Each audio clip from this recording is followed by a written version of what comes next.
में युक्त हो जाए, और ये प्रभु ही करेंगे। अब हमें इस बात में सावधान रहना कि अन्य कोई भरोसा नहीं होना चाहिए। खास बात है, जब ये बात सुन लेते हैं तो कर्मों में अरुचि करने लगते हैं। ऐसा भी नहीं, बड़े बड़े सिद्ध महापुरुष जिनके लिए कोई कर्तव्य कर्म नहीं, वो भी शास्त्र सम्मत कर्म ही करते हैं। भगवान की आज्ञा है कि यद्यपि आपका कोई कर्तव्य कर्म नहीं, फिर भी आपको वैसे ही करना है। और जैसे स्वामी जी महाराज, स्वामी श्री पूज्य राम सुखदास जी महाराज ऐसी निर्लेप स्थिति को प्राप्त थे, फिर भी संध्या बंदन जो दिनचर्या वैसे, अब उनको क्या जरूरत है? नहीं, भगवत आज्ञा है वैसे ही नाम उच्चारण करना, संध्या करना, जो एक भागवतिक पद्धति, वैसे ही सिद्ध महापुरुष भी भगवान की आज्ञा का पालन करते हैं। जीवित अवस्था में ऐसी स्थिति ये किसी कर्म से नहीं होती, पर हमें कर्म करना है जो आज्ञा है उसके अनुसार। देखो, अगर आप इस बात को अच्छे से नहीं समझोगे तो यहां बीच में प्रमाद भी प्रवेश करने का अवसर है। कर्म पूरा होना हो, पूरा हो, उन्होंने कहा था ना, अब थकान सी लग रही, किसी घाट से वापस हो जाते हैं, हमें कोई फल तो चाहिए नहीं, अपराध है, समझना। ओ कर्म पूरा होना, पूरा, आज तो रात में हमारी हिम्मत नहीं हो रही श्रृंगार की, आज ऐसे ही फूल ऐसे, यह प्रमाद है। नहीं, भरपूर मेहनत की और काम पूरा नहीं हुआ तो मुस्कुराहट आनी चाहिए, क्योंकि हमारी तरफ से कोई बेईमानी नहीं हुई, जो आज्ञा हुई उसका पालन। अब आपका, वो आपकी तरफ की बात है, कार्य पूरा हुआ नहीं हुआ, कार्य अधूरा हुआ, वो आप जाने। अपनी तरफ से प्रयास में कमी नहीं होनी चाहिए, ध्यान रखना। ये प्रमाद नहीं होना चाहिए कि हमने सत्संग में सुना है कर्म से तो कोई मतलब नहीं, कर्म फल से कोई मतलब नहीं है, होगा तो भगवान के करने से होगा, तो हम बैठे ताश खेलें, टीवी देखें, मनोरंजन करें, ये कर्म बन रहा है, ये कर्म बन रहा है जो तुम्हारे को बांध कर दुर्गति में पहुंचाएगा। ये कर्म आज्ञा है आपके लिए, ये नहीं तो आप विरोधी भाव कर रहे हैं ना, अब आपकी दुर्गति हो। बहुत सुलझ के समझ के, ये बड़ा रहस्य है जीवन मुक्त होने के लिए। प्रभु कह रहे हैं जीते जी जीवन मुक्त हो जाएगा, मेरी ये बात मान ले तो। बुद्धि युक्त उजाति उभे सुकृत दुष्कृते, यही दोनों हमको दंड देते रहते हैं। पुण्यों का फल आया तो खूब राजी मजा हंसी खेल बढ़िया, और जब दुष्कृत का फल आया तो रोते नहीं बनेगा, ऐसे ऐसे कष्ट आते हैं कि आंसू भी नहीं निकलते, आह निकलती है, कोई सहयोगी नहीं होता। मान लो ऐसी दशाएं भी आती हैं, कोई सहयोगी नहीं होता, वो केवल आपको भोगना होता है। बात बहुत रुपया जमा किया तो रुपया छाती से लगाने से कष्ट थोड़ी दूर हो जाएगा। अरे औषधि भी तभी काम करती है जब उसका पाप नष्ट होता है। अगर पाप भोगना होता है तो औषधि भी काम नहीं करती और विपरीत हो जाती है। और क्या कहते हैं, रिजेक्शन, क्या है, इन्फेक्शन, हाँ अपने तो ज्यादा जलते नहीं, इन्फेक्शन हो जाता है वो, और कष्ट देने के लिए। तो हमारे सुकृत दुष्कृत दोनों नष्ट हो जाए, ऐसा कर्म कौशल कौन सा है? तो भगवान कहते हैं बुद्धि योग। हर क्रिया करते हुए उसके परिणाम में सम रहना, और ये तभी हो सकता है जब भरोसा प्रभु का हो, क्योंकि हमें उनसे चाहिए, इससे कर्म फल से नहीं। कर्म कहां तक ले जा सकता है? बहुत से बहुत ब्रह्मलोक तक, इसके आगे इसकी गति नहीं। जितना माया रचित है इसी में घुमा सकता है, वो मायातीत में नहीं पहुंचा सकता। मायातीत में तो सिर्फ मायातीत ही पहुंचा सकते हैं। नहीं, श्री राधिका कृपा बिनु सबके मनन अगम, यह है मायातीत वृंदावन धाम। कैसे आए? बोले कृपा से। हमारा कोई कर्म कौशल इसमें काम नहीं किया। नाम जब निरंतर उसी का चलता है जो गुरु कृपा पात्र होता है। प्रिया प्रीतम का रूप उसी के हृदय में प्रकाशित होता है जिस पर गुरु बरस गए, हृदय निहाल हो गया। आज तक कभी उसने आज्ञा उल्लंघन नहीं किया, वो देख रहे हैं, प्रकाशित हो गए उसके हृदय में। सेवा में कौन पहुंचता है? जिसने अपना अहम समर्पित करके मिटिया मेट कर दिया, अस्तित्व तो नहीं रह गया अपना, वो वहां पहुंच गया, सेवा में पहुंच गया। जो अपनी बुद्धि को समता से युक्त, समता को आप ले लो प्रभु, समता और प्रभु, प्रभु और समता एक ही शब्द है। वो जीवित अवस्था में ही पुण्य और पाप का त्याग कर देता है। जिसका पाप पुण्य नष्ट हो जाता है तो जानते हो उसके मन की दशा कैसी होती है? जैसे ये घड़ी का सेल खत्म कर दो, हटा दो, तो मिनट की सुई मिनट में, घंटे की घंटे में, सेकंड की सेकंड, ऐसे भी नहीं होगी। सेल खत्म, वही स्थित। ऐसे एक रस स्थिति उसकी प्रियालाल में होती है, एक रस, सोते जागते उठते बैठते हर स्थिति, क्योंकि सेल खत्म। जो माया का सेल था ना, खत्म। कर्म बंधन खत्म, जो दुष्कृत सुकृत तो खत्म। अब उसका मन, उसकी बुद्धि, उसका चित्त, उसका अहम सब हरिवंश स्वरूप हो गए, सब प्रियालाल। कितना परमानंद आप सोच नहीं सकते। कोई भी पाप उसे छू नहीं सकता, यहां समझना होगा। ऐसा नहीं कि उसके शरीर से होगा ही नहीं, ऐसी बात नहीं। कोई भी पाप, पाप का मतलब होता है दुष्कृत कर्म का परिणाम। दुष्कृत कर्म के परिणाम को पाप कहा गया है और सुकृत कर्म के परिणाम को पुण्य कहा गया है। तो कोई भी पाप उसका स्पर्श नहीं कर सकता। पाप परिणाम, ये नहीं कहा कि उसके शरीर से कोई भी दुष्कृत नहीं हो सकता, ऐसा नहीं कहा, क्योंकि शरीर है, हो सकता है। ऐसे चले और नीचे कोई जीव दब गया, मर गया, हो जाएगा। जब वाइली मच्छर चला गया अंदर, कीड़ा कोई चला गया। श्री जी के पात्र मार्जन के लिए मिट्टी रज खोदने के लिए गए और पहला ही फावड़ा मारा तो 2 खन खजूर एक साथ 4 हो गए। फावड़ा जोर से मारा जाता है तभी तो मिट्टी आएगी। अब हमें क्या पता था? दुष्कृत तो हुआ लेकिन उसका परिणाम पाप छू नहीं सकेगा, समझना। सुकृत हुआ लेकिन उसका परिणाम पुण्य उसे छू नहीं सकता। क्यों? क्योंकि उसकी बुद्धि वहां स्थित। रज किस लिए ले रहे? प्रियालाल के पात्र मार्जन के लिए।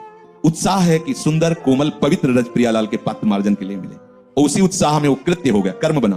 क्या? दुष्कृत, हत्या 2, खन खजूरों की, पर परिणाम परिणाम तुम्हारे उद्देश्य से जहां बुद्धि स्थित है उससे प्रकट होगा। उस जो क्रिया हुई वो छू नहीं सकेगा। ऐसे ही पूरे विश्व में कहीं भी कुछ भी उसकी स्थिति की बुद्धि की जो है वो प्रभु में है, इसे कुछ नहीं। मार अर्जुन मार इनको।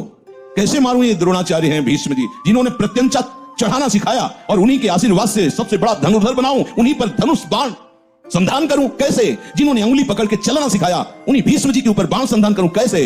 दिखा रहे हैं विराट स्वरूप से, देख तू केवल निमित्त बन, ये सब मेरे द्वारा चबाए, जैसे इलायची लौंग होती है ऐसे फंसे थे भीष्म द्रोणाचार्य आदि।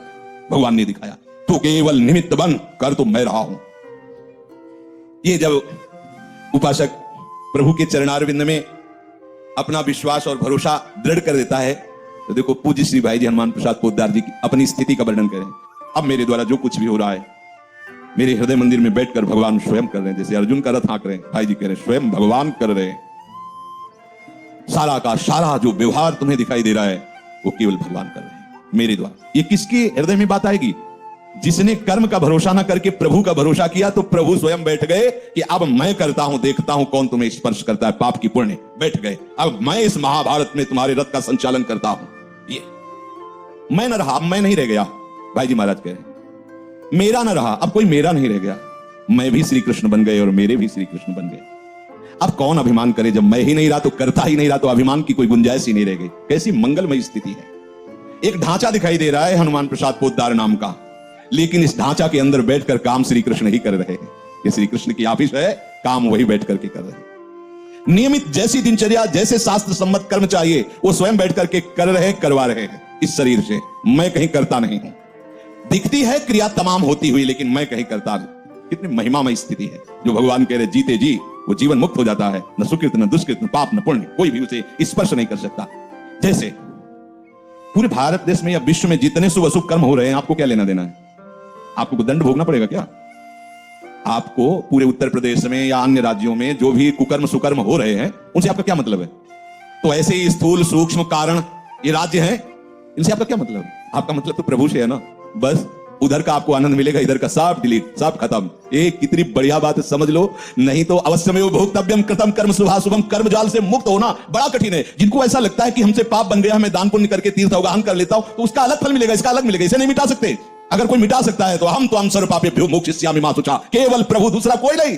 इस भ्रम में कोई न रहे कि मैं पाप करके पुण्य करके मिटा दूंगा पाप को, तो नहीं, वो रकील खिंची हुई है। पुण्य करोगे उसका फल होगा, पाप करोगे उसका फल होगा, लेकिन दोनों को मिटा दे वो केवल प्रभु है। इसीलिए मामेव ये प्रपद्यन्ते माया मेताम तरन्ति ते।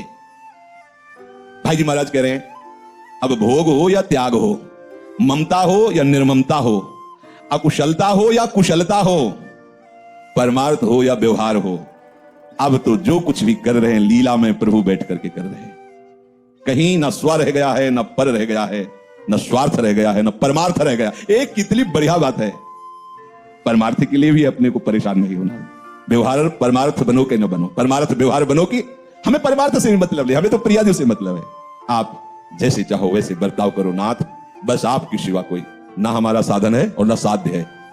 सत्संग में कई बार कहा हमारे साधन भी प्रियालाल है, हमारे समझो पहले साधन भी प्रियालाल है। हमारा किसी कर्म या साधना से बल नहीं है, मेरे बल से वृंदावन रानी, इसको समझो हृदय में। तो बोले सब जो चेष्टाएं हो रही भागवती को वो करवा रहे, हमारा बल है? ये आपका बल है कि आप इतने बजे सत्संग सुने आके?